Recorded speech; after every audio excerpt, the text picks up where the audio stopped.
see yourself doing from here on out as the next step?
All right, let's finish the last, well, it's not the last chapter. There's 9 chapters. And there's a, what did we learn 5 years later? I'll admit I didn't read that part. I'll read it in 5 years. And then I'll come back to you.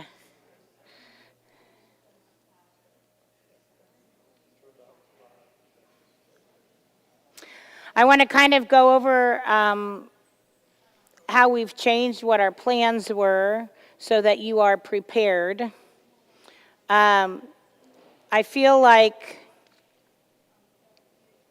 after we have all of the information that the book has to offer, I feel like probably we should offer words of prayer. So I've asked that Bob would come up and lead a prayer service or a small prayer service for us to be able to pray over it, so that we might get our minds around that and focused on really the desire of what God would want us to do.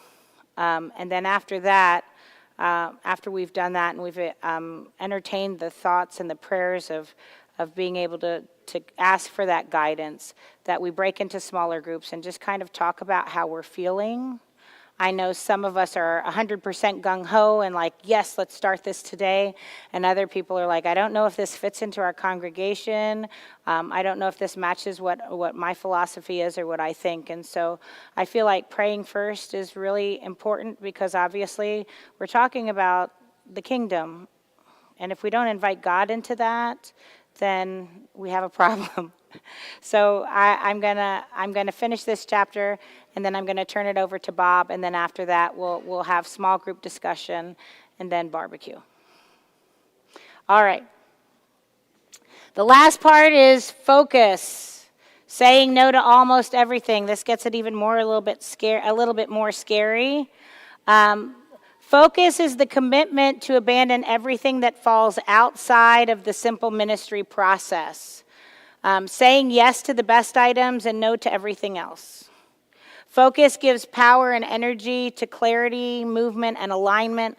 Leaders ask difficult questions to make sure it fits neatly into the ministry process. The 5 items and essentials to focus are eliminate, limit adding, reduce special events, easily communicated, and it's simple to understand. So we're going to go through this. Churches that eliminated programs were far more likely to excel in the focus element and be among the vibrant churches. They have all kinds of graphs and guides that they did. Their research came to let them know that people that were willing and brave enough to eliminate some of their beloved programs were able to become a vibrant, growing church.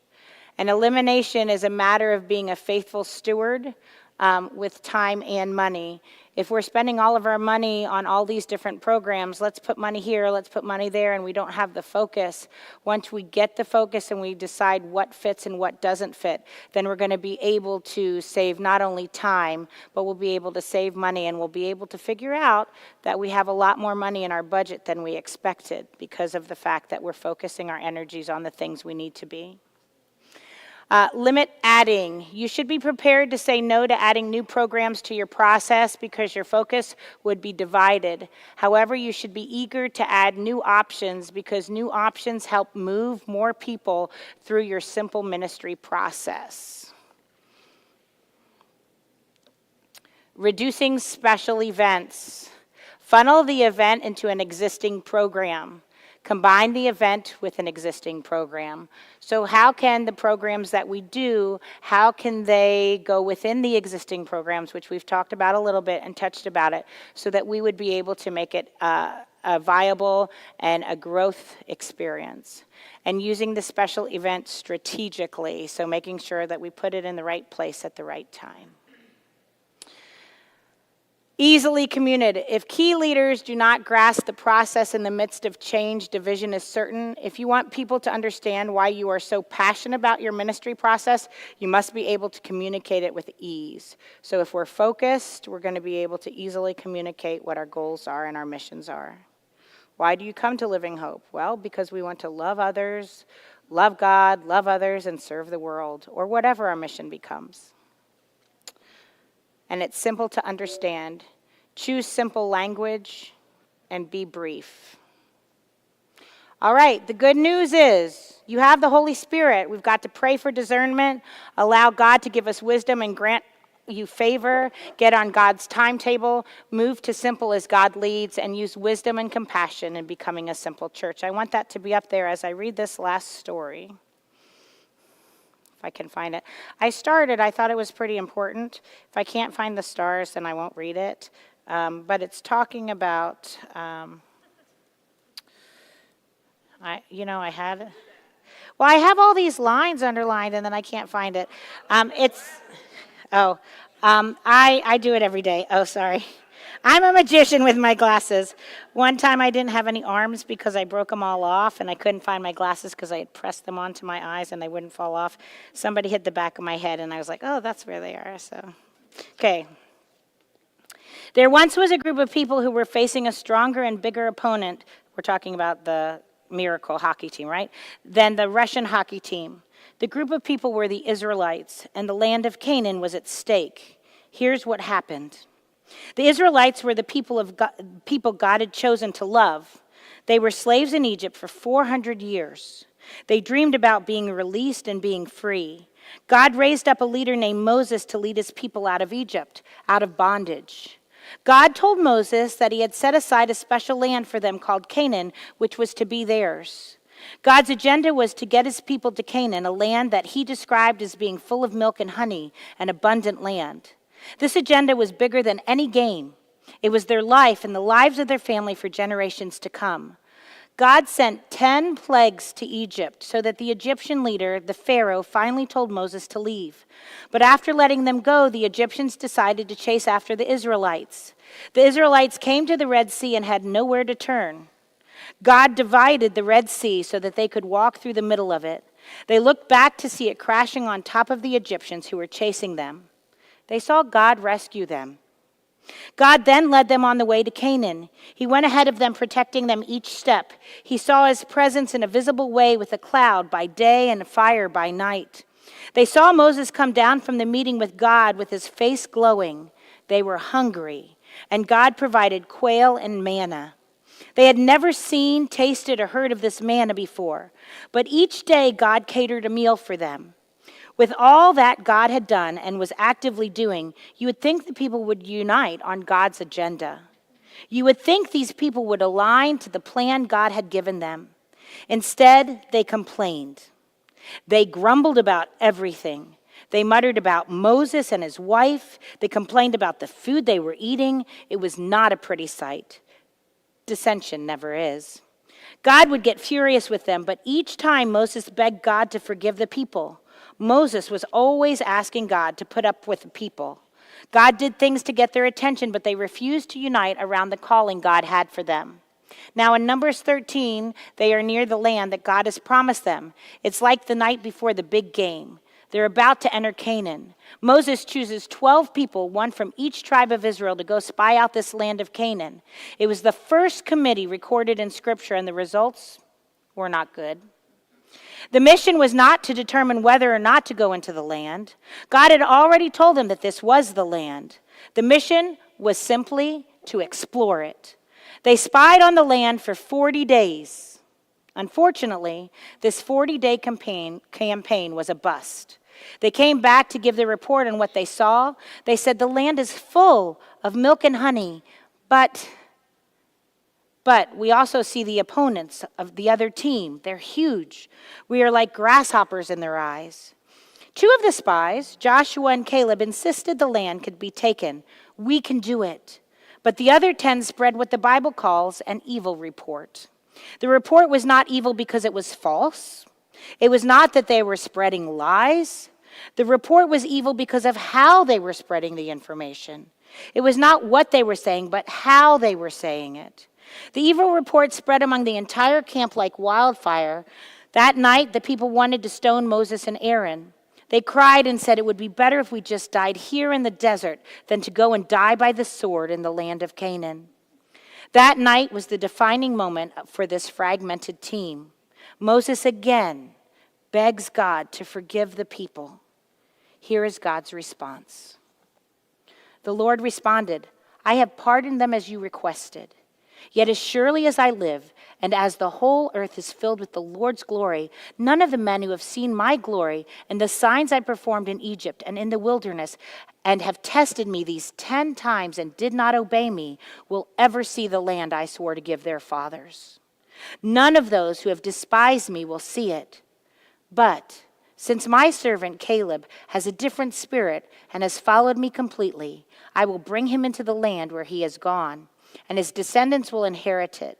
Since the Amalekites and the Canaanites are living in the lowlands, turn back tomorrow and head for the wilderness in the direction of the Red Sea. Then the Lord spoke to Moses and Aaron, how long must I endure this evil community that keeps complaining about me?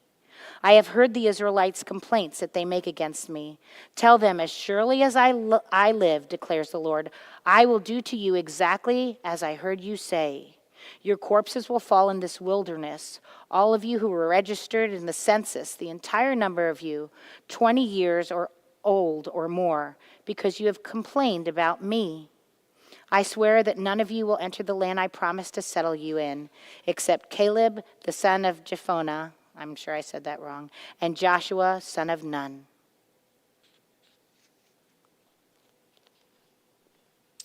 How are we doing? I feel like that story takes us right back to what Bob started with, which was the prophecy from 2022. Are we doing what God has asked us to do? And do we think this is what God needs us to do? Bob.